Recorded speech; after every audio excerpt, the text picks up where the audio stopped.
Happy Tuesday, everybody. Hope you're all doing well. We're going to be doing the last community deck tech of Foundations, and there were 4 submissions, so that lines up pretty nicely because I usually can only do about 4 of these in the time period. So, the first one here is Mono Black Skeletons by Babs42. They had an impressive climb into Mythic. The beginning part of it, after the changes they made, I think they went above a 60% win rate from Diamond into Mythic. So,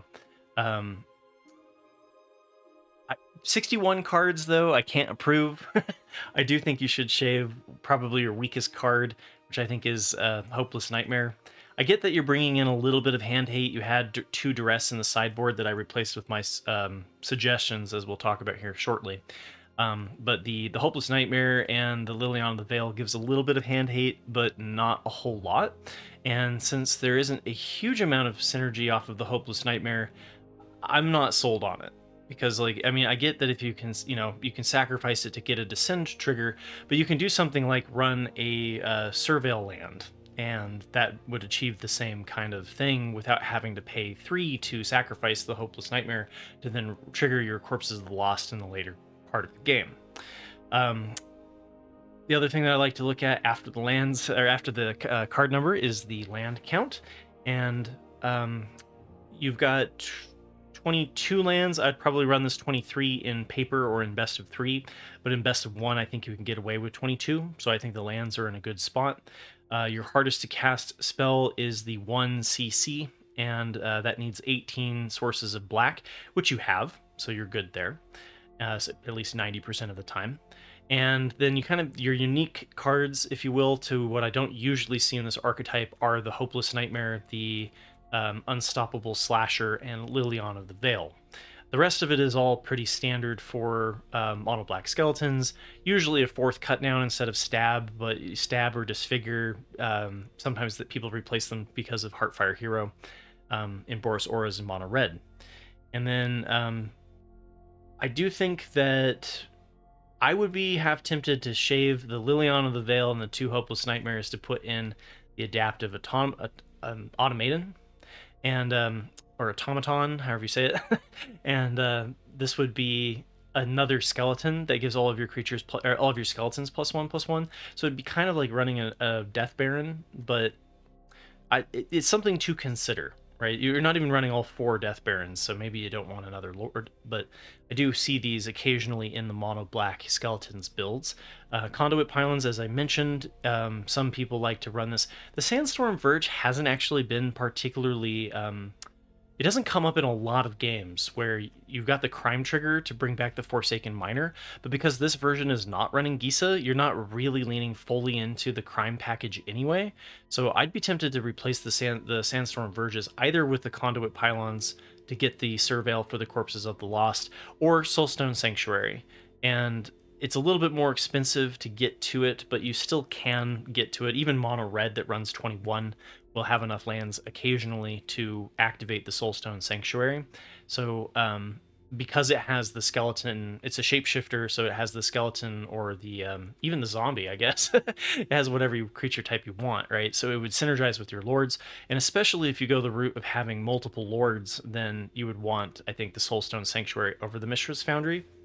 Just something to consider. So, but you know what? If you go 60% and you hit into Mythic, does it really need to change? So, anyway, I hope this finds you well, and thank you for your submission. Number 2 here is Gruul Delirium by Ryan Edwards, 3460. And we were at 60 cards, so that's a good sign. Next thing up is the lands, and your total land count is at 24. And I would be tempted to run this 22 lands in paper or best of 3, and 21 is doable in best of 1. The reason why I say best of 1 is different than paper and best of 3 is because there's a hand smoother in best of 1 that does, it's sort of like a hidden mulligan. It's not really, but anyway, you can look that up. It has been verified by Wizards of the Coast as a way to kind of negate the amount of times that you start with 0 lands and 1 land in best of 1. You may have noticed that it is substantially lower than if you play in best of 3. So because of that, if you're running less than 4, if you're running a few amount of 4 drops, it kind of ups the amount of starting lands that you would have even with a low land count, meaning that you can hit turn 1 and turn 2 even if you're kind of abusing that system. So you can usually drop about a land, is what it works out to be, if you're not a control deck, right? You don't want to be shaving a land in best of 1 if you're got a bunch, if you're mid-range or control. So, but I digress. So I would do 21 lands because of the other thing too is Seed of Hope allows you any cards that help you kind of find additional lands that are 1 or 2 costed. So like Rampers and things like that, you can usually shave a land for that as well, every 2 to 3. And so I would be tempted to get this down to 21, and you have this on 24 right now, and part of that is because you are running a lot of tap lands, and so right now I think that this archetype in general really benefits quite a bit from getting a turn 1 patchwork beastie. A lot of the times that I'm playing this archetype, that's what I'm looking to do. So having 1 green untapped on turn 1 is, I think, a priority. And so to get that, you would need 14 untapped sources of green, and right now you're at 10. And so I think that's a little bit too low. And part of that is because you're running the commercial district, which is the surveil land for Gruul, and then also running the bristling backwoods, which is the pain land, or the desert land for Gruul as well. And so both of these can't count towards that turn 1 green source. So you're also running the Screaming Nemesis, which I've seen kind of dropped from a lot of lists. We used to see the Screaming Nemesis earlier on in the format, and then it's kind of been replaced with other cards just because it is just a singleton creature. It's kind of like the Slasher in Skeletons. Personally, I mean, it's a really good red card, but does it fit the rest of the theme, right? And same with Slasher. It's a really good black card, but does it fit the rest of the theme? So it still definitely helps out against mono red, no doubt. So considerations for this deck, you've got like Thornspire Verge, Copperline Gorge, Kerplusion Forest, Restless Ridgeline, a lot of the red-green lands that would allow you to have enough sources but still be able to not be tapped on turn 1. Then you're also not running the Huntsman's Redemption, which is sometimes played in this list as one of. I think you can kind of take it or leave it personally. And then Ren, the Realm Breaker, is another one that is included sometimes to get the types, so that you have 7 types for Delirium. I also think that you can kind of leave the Ren and Realm Breaker out, personally.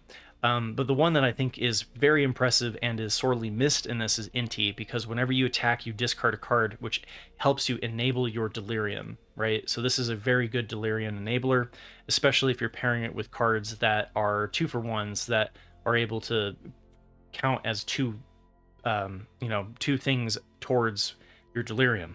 So I definitely would consider the Intis over the Screaming Nemesis, just an idea. So, but other than that, I'm guessing that the lands are kind of a situation where you're running what you have to, but you may want to just ditch a little bit out of this, because I really want to stress that get 4 untapped green sources in here. So thank you for your submission, Ryan, and I hope my comments find you well.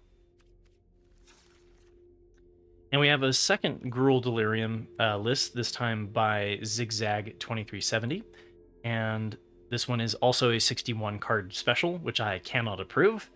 I think your weakest card in this bunch is Hand That Feeds, since it is a Delirium payoff, but itself is not helping enable Delirium, as it's a creature with no other types. So I would probably cut one of these. Lands, you're at 19 lands, which 21 lands, I would run this at 21 lands because you have... in paper, because you have the Clockwork Percussionist and the Blanchwood Prowler, which, similar to the Seed of Hope, allows you to run a lower land count. So in best of 1, because of the Hand Smoother, I would run this at 20. And so I think 19 is just a tad bit greedy. So maybe I'd cut both Hand That Feeds and get 1 additional land in. As I mentioned before, though, the one color, a singleton green wants 14 untapped sources. You have 14 for red, and you have 13 for green. So for the same exact reason that I talked about in Ryan Edwards, I would definitely switch that around. If you're not convinced on running 20 lands, then at least take up one forest and go down one mountain so that you can get the turn 1 Patchwork Beastie, just because this does help you enable your combo so well, practically changing the turn of the deck by 1. Last but not least, though, you did take you took a unique approach to this that I haven't seen before. So you've got some cards like the Clockwork Percussionist, which is an artifact creature, so it hits 2 things for your Delirium. You have the Blanchwood Prowler, which helps you with the self-mill over the Seed of Hope, and it doesn't give you as much life gain, but it mills 1 deeper. So I could see kind of a pro and con to either way over the Blanchwood Prowler versus the Seed of Hope. And then you've got the Haywire Mites. This one's another one that gives you the additional double creature type. And especially because we've seen so many enchantment targets in like Dimir Bounce and Esper Bounce, I thought this was an interesting one to explore. So, did I miss anything? Oh yeah, you mentioned the Hand That Feeds already. I'm not super stoked on the. I mean, I get it. It's a 4/2 with Menace if you have Delirium enabled, and since you're leaning more heavily into the Violent Urge, usually we only see this at 2. So running all 4 of these, you're really trying to win through that double strike, and you even brought in a single copy of Twinferno to lean even more heavily into getting the double strike. So you have 5 double strike enablers, and so maybe the Hand That Feeds, maybe I should give it a little bit of leeway if you're leaning that heavily into the double strike. So considerations that I just wanted you to be aware of is Paw Patch Recruit. Some people have been running that in the 1-drop slot to kind of punish some of the single point interaction. And then Seed of Hope, I think, has been, because of the life gain, can kind of help this deck out against mono red. Where sometimes your turn is 1 turn slower than the mono red. It kind of depends on whether or not you start out with a Gruul, getting a Delirium enabler very quickly, because you can get it like as early as turn 3, where you're getting these burst wins, right? So mono red, it wins on turn 4. Rakdos aggro wins on turn 3. So it kind of depends, right? Anyway, Seed of Hope can kind of tweak things a little bit, and just wanted to make sure you're aware of it. I think you are. You also brought in a sideboard for best of 3. Not going to cover it too much. You didn't really suggest, didn't want to say anything about the. You didn't want any advice on a best of 3 sideboard. So I will give you one little feedback, which is I think the Twisted Fealty has kind of, there's less of the Unholy Annex decks, and in best of 3. You've got a little bit less of that. It's still decent against the Reanimator decks, so it's a halfway decent target. And then Rebel Salvo isn't one that I see a whole lot, usually favoring something like the Scorching Shot, and because that's double pip red, though, I can see why you went with the Rebel Salvo with the 2 red. So cool deck, and thank you for the submission there, Zigzag. And then last but not least is Lands Attack by Visual D16, and this one is, I have not bumped into this one on the ladder, so I think this one wins points for being the most unique of the 4 decks submitted this week. The whole point of this deck is to ramp into mana advantage and then beat people up with land synergies. So you have the Tatyovas, 2 Tatyovas. You've got the Zimone, which cares about how many lands you have. You have Loot, which allows you to play multiple lands.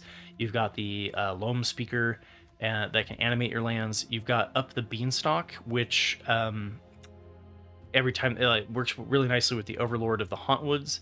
But you've also got the Overlord of the Flood Pits to also trigger the Up the Beanstalk and give you a little bit of card draw off of the Tatyova, a little bit of interaction with the Into the Floodmaw and the 3 Steps Ahead. One thing I will say about this is that I'm not sure that this deck is a premium deck for the 3 Steps Ahead, since part of its glory is either doing the draw 2 cards and discarding a card if you care about your graveyard, which this deck does not, or copying your target artifact or creature that you control, and most of the cards that you would look to copy are legendary creatures. So you have very few targets for actually copying with your 3 Steps Ahead. You're also doing a very fair strategy in the sense that you aren't trying to cheese out Coma way too soon or anything like that. And so what I would suggest, I took out your suggestions in the sideboard and I put in my own. So as you're exploring this archetype, I think that what I've seen other people exploring, um, there's a couple of options. I think the biggest one, the one that I would stress the most out of these 15 explorations, is Smuggler's Surprise. Being able to give a hexproof and indestructible to the stuff that you have been able to successfully cheese out, and then as also just another way to cheese out your threats like Coma. Now, you're not running 4 copies of Coma, and you're not running additional threats like Sire of the Seven Deaths and Vaultborn Tyrant, so maybe I'm trying to take this into more of a ramp than a strictly land synergy deck. If you're leaning more fully into the land synergies, then I've seen people play Awaken the Woods, because each one of these is a landfall or land token and will trigger landfall. So you can get some really obscene turns, and the Mosswood Hydra also cares about lands coming into play. So I know some people were exploring doing the land trigger strategy with the Mossborn Hydra. Could be worth exploring. And then Invasion of Zendikar, especially for land fall decks, because not only is it like, it's not just ramping like the Cornucopia, but actually grabs the 2 lands and puts them into the battlefield. So if you have stuff that cares about your land count, Invasion of Zendikar could be a nice one to bring in. Similarly, like Solemn Simulacrum gets you a land. The Joint Exploration can put you an additional land into play. I think with being able to do like a turn 3 Overlord of the Hauntwoods, I would be running a 4 playset of the Llanowar Elves. And instead of the 3 steps ahead, personally, I would try Aetherize, because I think the deck that's going to give this the most amount of trouble is mono red, especially in best of 1, which you did mention that this was built for best of 1. So Aetherize can give you a couple of turns until you're able to kind of more solidify your position on the board. And the reason why I bring up the Vaultborn Tyrant and the Sire of Seven Deaths specifically is because of lifelink and life gain and card draw, right? So both of these cards are a more stabilizing force than Coma, and maybe, it may be able to stabilize if you can hit something like a turn 5 or a turn 4 Vaultborn Tyrant or Sire. Armored Scrap Gorger looks pretty appealing right now because of being able to hit like the Reanimator strategies while you're also ramping. So I've seen some people exploring the Scrap Gorger. That could be a fun one. And then Heaped Harvest is one that works similar to the Invasion of Zendikar. Double land triggers. And then let's see, did I miss anything else? No, yeah, and then Doppelgang. Some lists are exploring Doppelgang as the top end for a payoff for ramping into a large mana count. So the cards that I think aren't as commonly played, that I haven't seen a lot of play in the Simic ramp builds, are like the Loam Speaker, the Tatyova that turns creatures, as opposed the Landfall Tatyova I've seen played, but the Steward of Tides not as much. And then I haven't seen a lot of Zimone being played in Constructed, so really curious to see how this one plays out. I like the Rin and Realmbreaker here because of being able to ensure finding your lands, and I guess that's the other thing too, is that you're on 24 lands, which is the default, I think, kind of to build on 24, and I think it's correct for curve purposes. It's certainly you could even go lower than that if you got things like the Llanowar Elves and the Scrap Gorger in. But as is, I think 24 is mathematically correct for curve purposes, but with how badly that this deck wants to drop a land every single turn, a lot of the Simic land builds are looking to run 26 lands, right? And some even go up to 27, 28. So depending on how much you need to hit a land drop every single turn, right? And if the more that you're playing the landfall strategy, the more lands that you need to get in this strategy. So again, thank you for the suggestions. Thanks everybody for being a part of this community, and thanks for taking advantage of the community deck tech, even though it's right before the release of Aetherdrift. So appreciate it. And again, I hope these comments find you well. They're just to help you kind of think of new things and improve your decks. So if you want to just be like, he doesn't know what he's talking about, that's fine. And I will be next week, I guess if there's an interesting deck, I'll talk to you on Sunday. Otherwise, I'll see you guys next Tuesday for Aetherdrift. So take care.